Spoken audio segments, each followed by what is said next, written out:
할렐루야. 보냄교회 성도 여러분, 한 주간도 평안하셨습니까? 한없이 부족하고 연약한 우리를, 때때로 우리가 생각하기에도 한심해 보이는 우리를 하나님께서 그리스도 안에서 창세전에 선택하시고 우리를 자녀 삼아주신 이유가 무엇일까요? 우리는 오늘 본문인 에베소서 1장 3절로 5절의 말씀을 통해서 그 해답을 찾아볼 수 있습니다.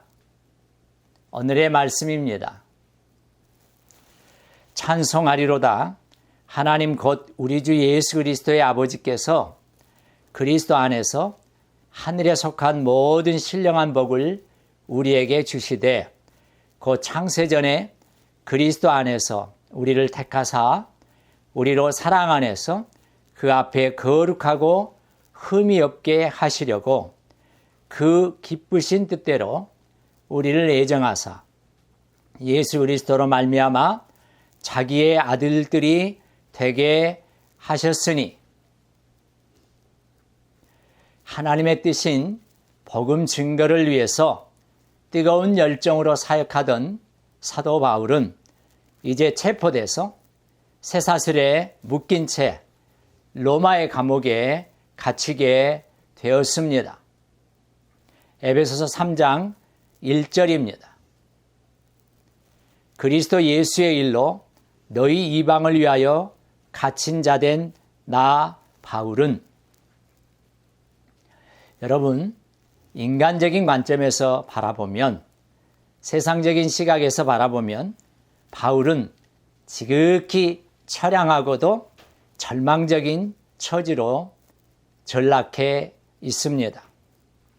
하지만 바울은 이런 상태에서도 결코 억울해하거나 하나님을 원망하지 않았습니다. 오히려 고난이 크면 클수록 그의 입에서는 기쁨의 찬송이 흘러 넘쳤습니다. 오늘 본문 3절의 말씀을 주목하십시다. 찬송하리로다.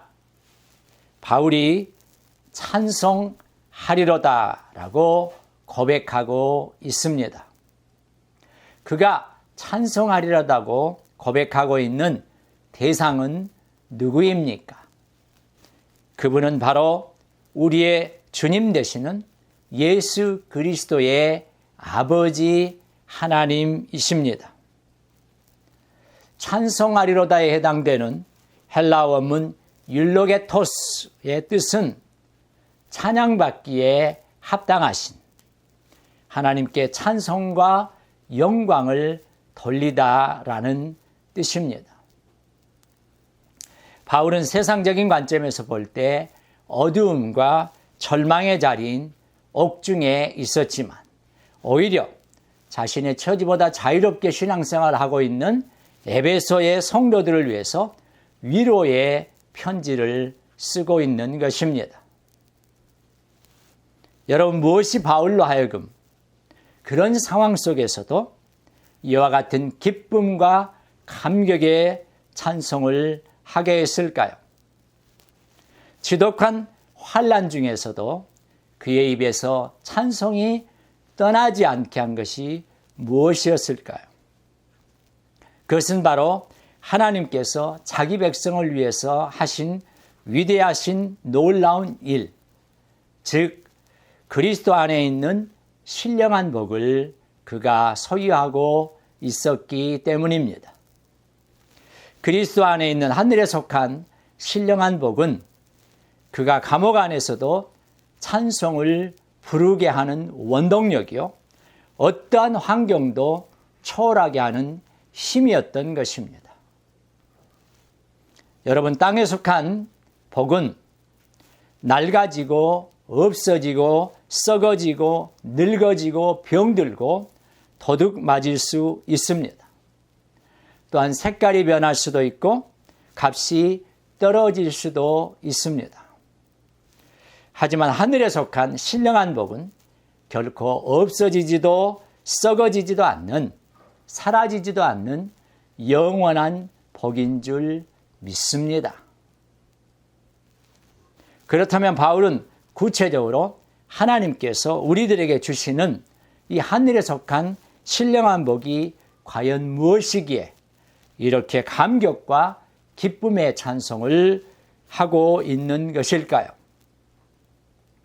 사도 바울은 에베소서 1장 3절 이하에서 모두 3가지의 신령한 복을 언급하고 있는데 오늘은 그 가운데서 첫 번째 내용을 말씀드리고자 합니다. 바울이 말한 첫 번째 신령한 복은 하나님께서 우리를 선택해 주시고 자녀 삼아 주신 복입니다. 하나님 우리를 선택해 주셨습니다.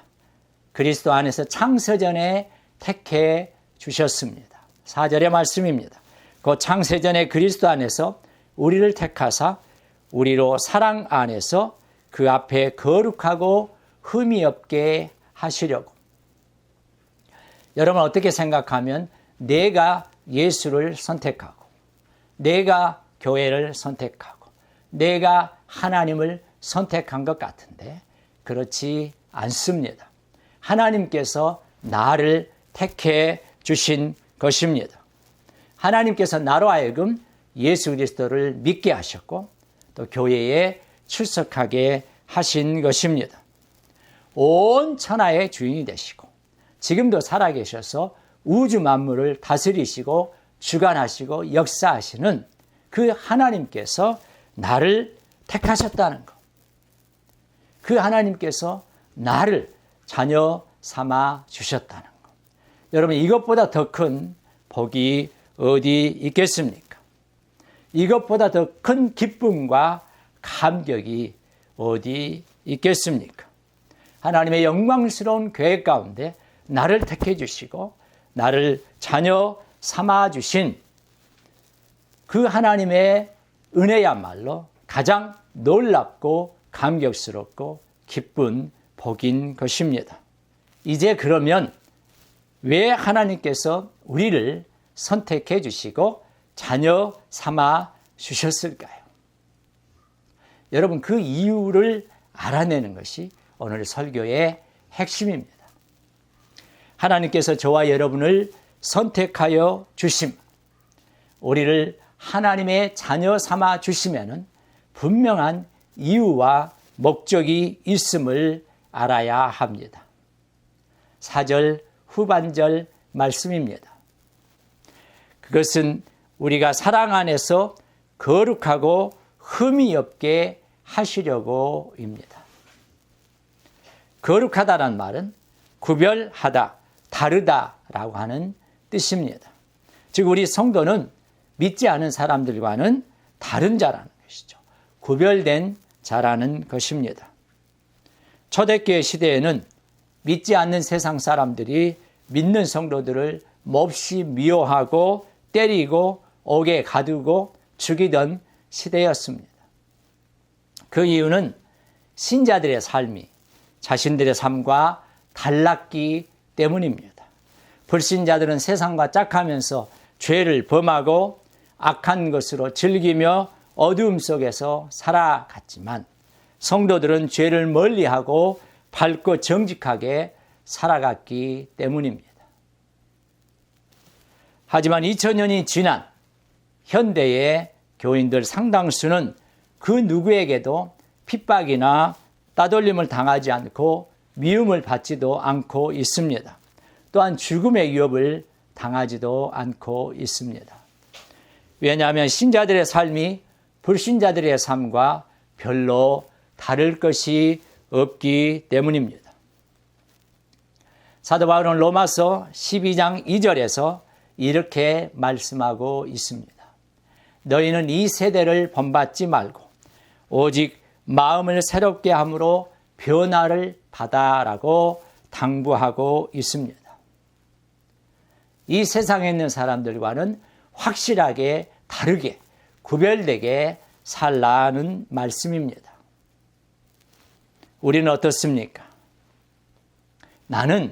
우리는 하나님의 택하심을 받은 자로서 구별되고 거룩한 삶을 살고 있습니까? 아니면 저들과 별로 다를 것이 없는 삶을 살아가고 있습니까? 하나님께서 우리를 창세전에 선택하여 주셨기에 이젠 우리가 아무렇게나 살아도 되는 것이 아니라 오히려 우리는 거룩한 삶으로 하나님을 영화롭게 해야 할 것입니다. 오직 그런 거룩한 삶을 살아가는 자만이 어떠한 환경과 조건 속에서도 하늘의 신령한 복을 감사하면서 자신을 택하여 당신의 자녀 삼아주신 하나님께 찬송할 수 있는 것입니다. 이번 한 주간도 하나님께서 나를 선택하시고 자녀 삼아주신 목적과 뜻을 바로 알고 우리의 매일매일의 일상 가운데서 거룩하고 흠이 없는 삶을 살아가심으로 우리를 택하시고 자녀 삼아주신 살아계신 하나님께 영광을 돌리는 복된 삶을 살아가실 수 있기를 주님의 이름으로 축원합니다.